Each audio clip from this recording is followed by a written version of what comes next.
जय माता की मित्रों, मैं पंडित विनय कुमार शर्मा आप सभी का अपने चैनल पर स्वागत करता हूं।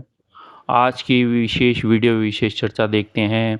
लहसुनिया रत्न कैट्स आई धनु लग्न वालों के लिए यह उपयुक्त है या नहीं है, ये जानते हैं और समझते हैं। अतः लहसुनिया उसके द्वारा हुए रोगों का उपचार, यह भी आज का ये वीडियो है। क्योंकि लहसुनिया कई प्रकार की आभा वाला माना गया है।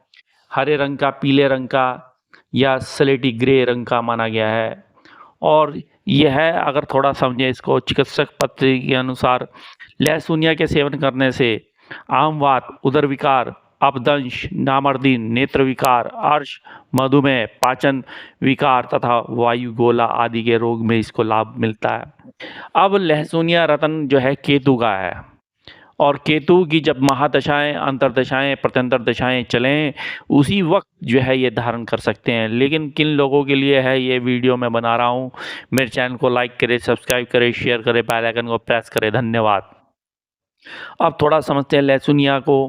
क्योंकि केतु ग्रह एक मोक्ष का कारक है, एक धर्म का, अध्यात्म का, तीर्थ का, लेकिन काट और छाट करने की इसकी आदत है। जैसे कैंची से किसी भी प्रकार की वस्तु को काट सकते हैं, उसी प्रकार से। और यह ग्रहों में त्यागी माना गया है। और यह साथ में देखा जाए, जिस ग्रह के साथ बैठता है उसके अंदर कमी निकालनी शुरू कर देता है।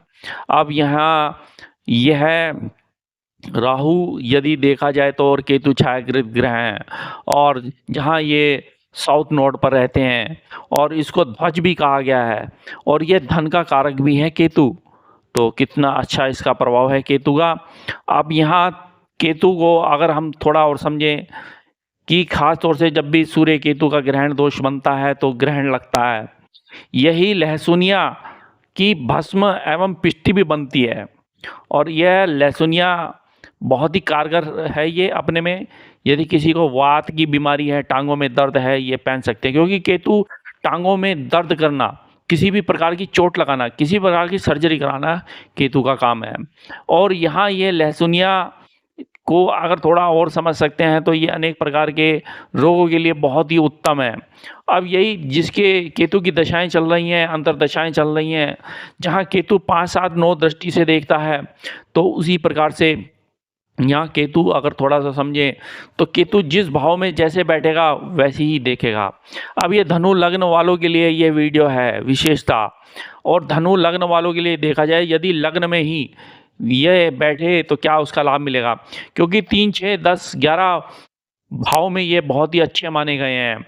और यहाँ उच्च के अगर थोड़े से समझ सकते हैं तो ये धनु राशि में, एवं अगर थोड़ा और समझ सकते हैं तो ये खास तौर से इस राशि में आगे उच्च के माने जाते हैं, या वृश्चिक राशि में ये उच्च के माने जाते हैं।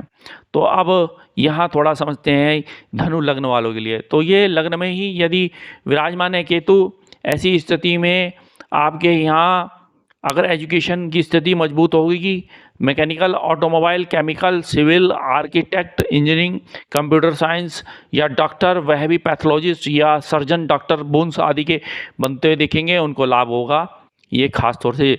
अब यहाँ भाग्य अच्छा रहेगा, भाग्य में उन्नति होगी, धर्म, अध्यात्म, तीर्थ यात्राएं खूब करेंगे।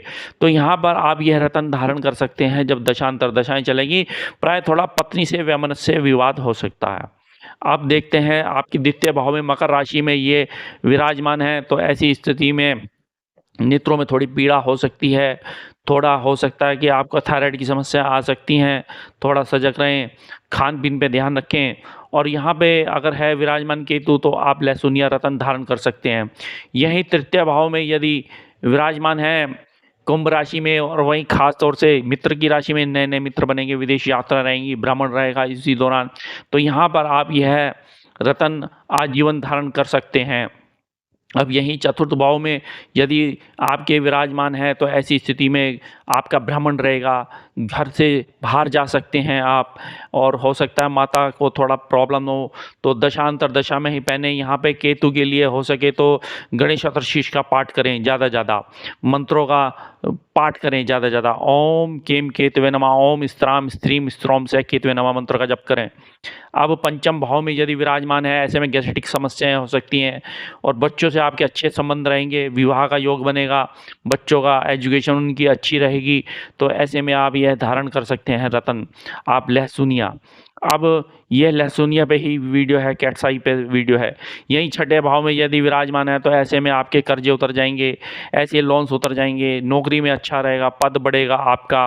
तो यहाँ आप दशा अंतर दशा में पहन सकते हैं, नहीं तो अन्यथा इसको अवॉइड करो, क्योंकि छठा भाव चोट भय का होता है और यहाँ पे आपने खास तौर से कंबल का दान करना है। अब सप्तम भाव में यदि केतु विराजमान है तो ऐसी स्थिति में यहाँ पर विराजमान होने से आपके थोड़े पत्नी से झगड़े हो सकते हैं, पार्टनरशिप में झगड़े हो सकते हैं और विवाह में विलंब हो सकता है। तो यहाँ पर आपने गणेश अथवा शीश के साथ में संकटनाशक स्तोत्र का पाठ करें ज़्यादा से ज़्यादा।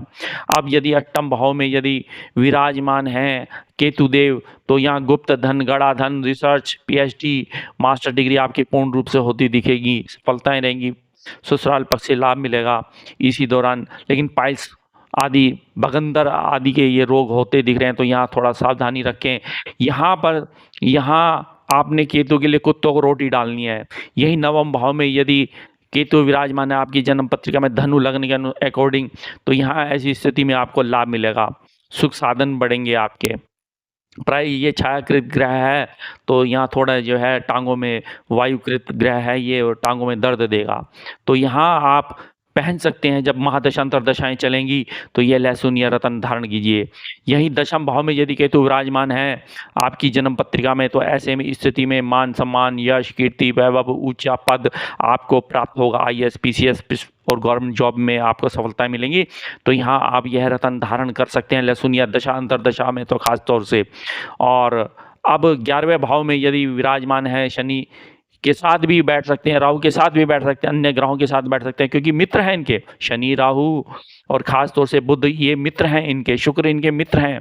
तो यहाँ आप यह केतु का रतन लहसुनिया धारण कर सकते हैं। आपको लाभ, आपका भाग्य, आपकी मासिक वेतन में वृद्धि अचानक होगी, विदेश यात्राएं रहेंगी, इन यात्राओं से लाभ मिलेगा, नए नए मित्र बनेंगे, बड़े भाई बहनों का सहयोग मिलेगा। अब वह भाव में यदि केतु विराजमान है ऐसे में आपकी टांगों में दर्द या आपके नेत्रों में पीड़ा आपकी हो सकती है, पति पत्नी के सुख कम होगा या झगड़े वाद विवाद हो सकते हैं, माता अस्वस्थ हो सकती हैं। तो यहाँ आप ज़्यादा काला वस्त्र, उड़द, काले तिल, सफ़ेद तिल, जो नारियल आदि का यदि ये दान करते हैं तो आप अच्छा रहेगा। और इसमें ओम केम केतवे नमः मंत्र का जप करें। अब ये कब कब करना चाहिए? अश्विनी नक्षत्र में यह रतन धारण करना चाहिए आपको, मघा नक्षत्र में यह धारण करना चाहिए आपको, हो सके तो इन नक्षत्रों में यदि यह रतन धारण करते हैं तो आपको लाभ मिलेगा।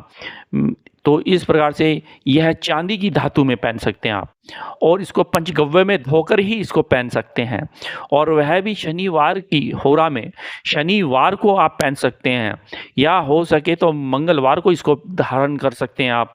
तो जिन मैंने थंबनेल जो बनाया कि किन किन लोगों को इसको धारण करना चाहिए, किन में क्या प्रॉब्लम हो सकती है, शरीर अस्वस्थ हो सकता है, जिस प्रकार से अगर हम थोड़ा सा देखें तो यहाँ पर अगर आपको जीवन में हर प्रकार के सुख साधन मिलते हैं, मैं अन्य वीडियोस दूंगा। यहाँ मेरे चैनल को लाइक करें, सब्सक्राइब करें, शेयर करें, बेल आइकन को प्रेस